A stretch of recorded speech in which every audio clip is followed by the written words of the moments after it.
Bootlegger ન ઘટે પણ શાળામાં શિક્ષક કાયમ ઘટ્યા, દવાખાનામાં ડોક્ટર ઘટે, ડેપોમાં બસ ઘટે, પણ કોઈ દી દારૂ ઘટ્યો એવું સાંભળ્યું?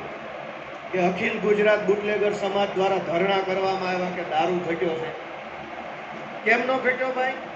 દારૂબંધી વાળા ગુજરાતમાં ક્યારે દારૂ ઘટ્યો હોય અને આંદોલનો થયા હોય એવો એક કિસ્સો નથી.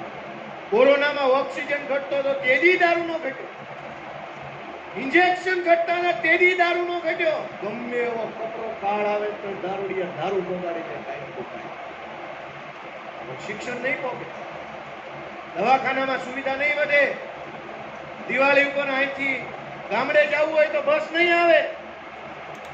આ પરિસ્થિતિને બદલવા માટે થઈ અને કેટલાક જુવાનિયાઓએ આગેવાની લીધી છે કે અમે આ હાલત ગુજરાતની બદલશું અને બદલીને રહીશું એવો સંકલ્પ કર્યો છે.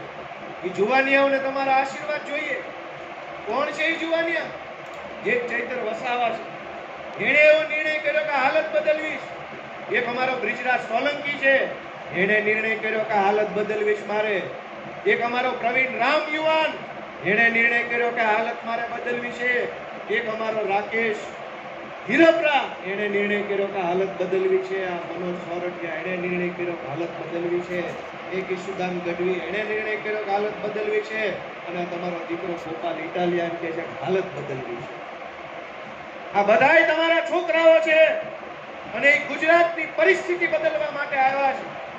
પણ પરિસ્થિતિ ક્યારે બદલાય? જ્યારે તમારો આશીર્વાદ ભરેલો હાથ તમારા હાવણા ઉપર મૂકાશે તેની પરિસ્થિતિ